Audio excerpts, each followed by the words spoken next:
Oke, you guys are watching Cakap Oto. Kita jumpa lagi di channel ini. This is episode 2. Gua Niko, dan seperti biasanya di channel ini kita akan membahas soal otomotif. Nah, kalau di episode 1 kemarin gua membahas soal Devil 16. Ya, kalau ada yang belum nonton bisa cek di sini. Somehow, gua ngerasa ngebahas mobil begituan ya. I don't know sih, kayaknya rada far-fetched begitu. Kayak terlalu jauh aja gitu ya. Stop it. Get some help. Jadi kali ini gue pengen coba ngebahas topik yang lebih familiar, topik yang lebih relevan, atau perhaps ini gue sekalian bakal ngasih tips kali ya. Tapi intinya ini gue mau bahas soal tips gimana cara menghemat BBM pada kendaraan bermotor. Tapi sebelum kita lanjut, gue ingin encourage kalian untuk melakukan satu hal yang sama sekali gratis, ini free, dan nggak susah buat kalian lakuin. Tapi akan sangat membantu bagi gua dan channel ini terutama. Dan apabila kalian udah melakukan hal ini, I am really thankful. So, sebelum gua lanjut, please hit that subscribe button down below. Sedikit disclaimer mungkin di awal, gua nggak bakal advocate penggunaan produk-produk seperti ya, ini gua nggak mau sebut merek ya, cuman I'm sure kalian pasti udah pada pernah denger atau ngelihat barang seperti ini. Ini konsepnya mungkin seperti regulator gitu ya. Dan setelah barang ini kita pasang di mobil atau di motor, ya ini umumnya di mobil, ini katanya barang ini bisa menambah power, bikin irit, menstabilkan kelistrikan, dan sebagainya. Well, gua sendiri sih enggak pernah menggunakan produk seperti itu, karena gua sendiri juga rada skeptis sih sama produknya. Nampaknya kayak sama sekali nggak logika aja gitu ya. Tapi ya seperti biasanya, tujuan gua di sini bukan untuk menggurui atau ngejudge kalian. So, seperti biasa, kalau kalian punya opini yang lain atau kalau kalian punya pengalaman tentang produk seperti ini, pretty please drop aja di kolom komentar. Gua, to be honest, juga rada penasaran sama feedbacknya kalian ya, karena produk-produk ginian ini sebenarnya ada benefitnya nggak sih, seperti yang diklaim mereka.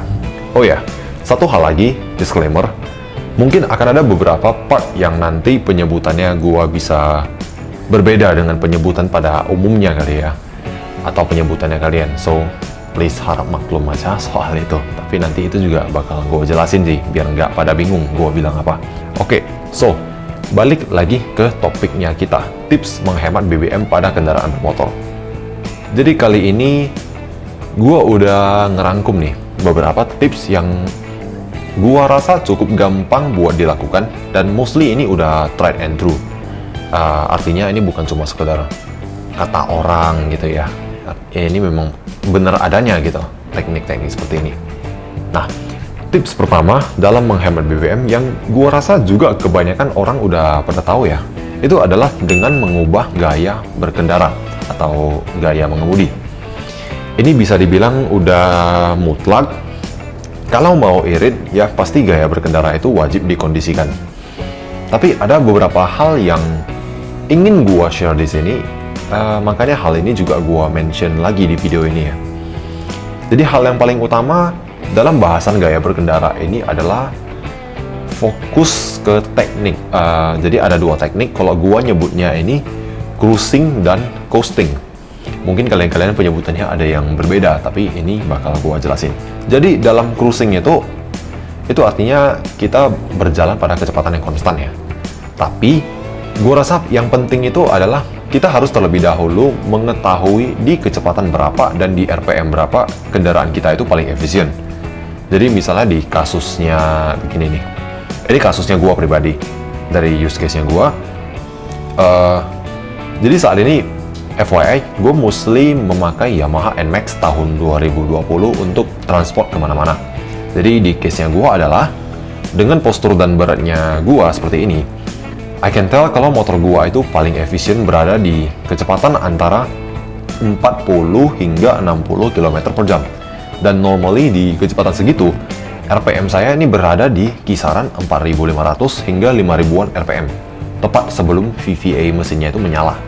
Alasan kenapa gue bisa bilang seperti ini adalah Karena pada kecepatan itulah meter fuel efficiency-nya gua itu berada pada titik paling tingginya sebelum motor gua mulai melambat, atau meternya yang tadi FYI itu meter kmpl ya, kurang lebih sebelum meternya itu mulai menurun. Jadi akan tetapi kondisi ini juga tergantung ke kendaraannya masing-masing dan tergantung juga dengan beban, dan kalau di sepeda motor itu postur juga ikut menjadi satu variabel gitu ya, tetap pengaruh. Dalam artian nggak ada satu figur yang one size fits all gitu, tapi gambarannya ya seperti inilah. Perhatiin aja meter fuel efficiency atau KMPL di kendaraannya kalian. Jadi ketika kita sudah tahu kira-kira di RPM berapa dan kecepatan berapa kendaraan kita itu paling efisien untuk menghemat BBM, udah pasti kita bisa usahain untuk riding atau nyetir konstan di kecepatan segitu. Tips selanjutnya adalah coasting. Nah, coasting ini konsepnya kurang lebih seperti ini. Di saat kita ingin mulai melambat, kita nggak langsung narik tuas rem atau minjak pedal rem. Dengan kata lain, kita memanfaatkan engine brake atau aero drag dari kendaraan kita untuk berhenti. Jujur, teknik ini juga sering gua pakai banget, karena selain menghemat BBM, kita juga bisa meminimalisir yang namanya wear and tear di kendaraannya kita, terutama di sektor kanvas rem.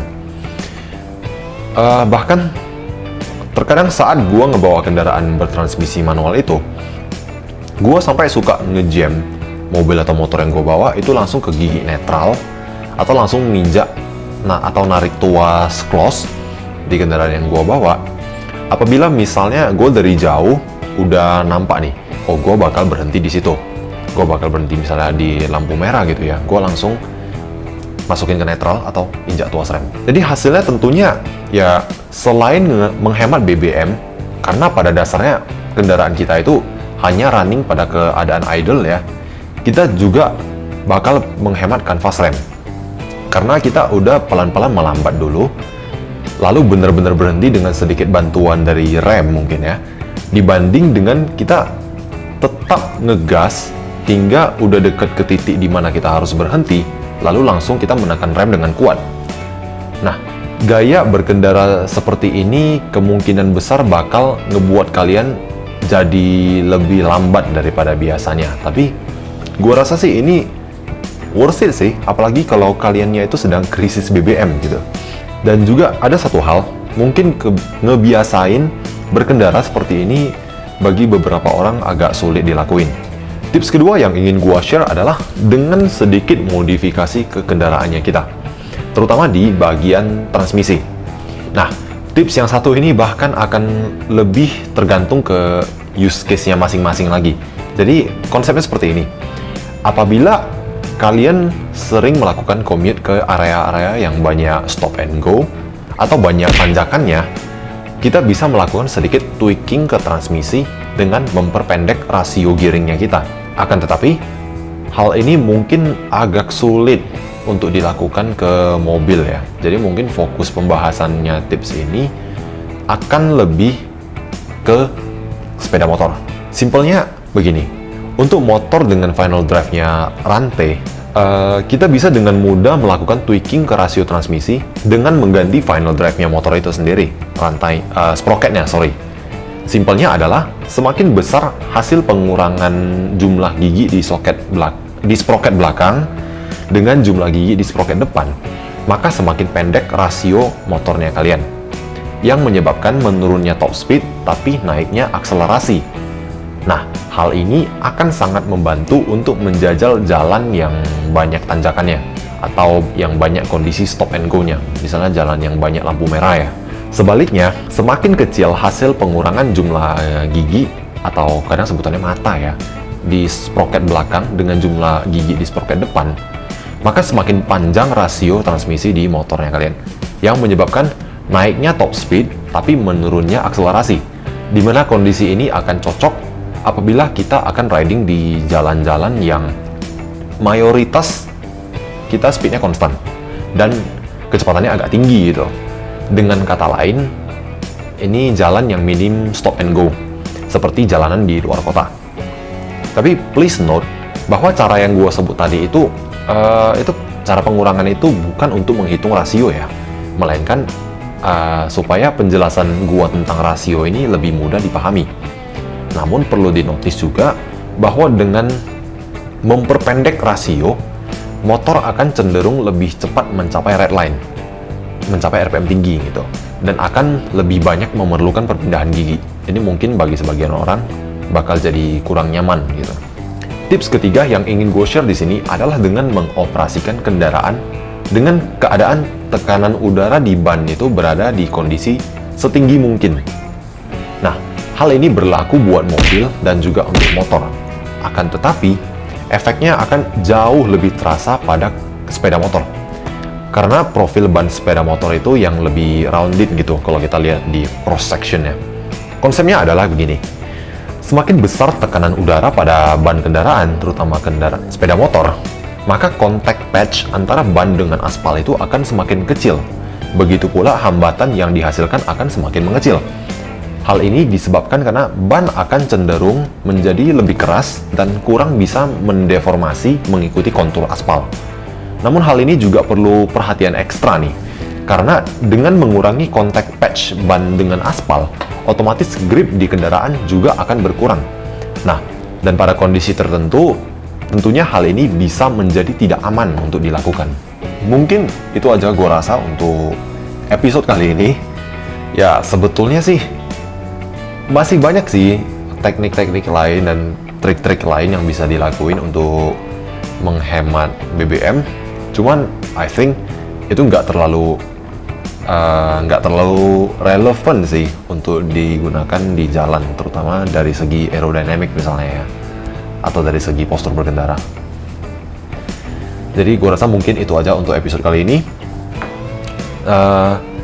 Seperti biasa, gue pengen ingetin kalau gue mungkin salah, mungkin ada hal yang keliru, so gue minta maaf dulu in advance kalau ada hal yang seperti itu, dan gue sangat menghargai kalau misalnya kalian punya opini atau masukan yang lain buat gue atau buat channelnya ini. Dan kalian kalau punya hal seperti itu mungkin, atau kalian mungkin punya tips lain, boleh share di kolom komentar. Itu nggak pernah gue disable.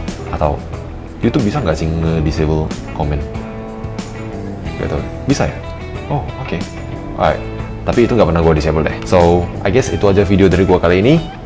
Kalau lu suka dengan video ini, please jangan lupa buat like and share video ini. Again, itu hal yang sangat nggak susah buat dilakuin, tapi akan sangat berarti bagi gue. Dan jangan lupa juga buat subscribe, dan ya, gue rasa itu aja. I'm out.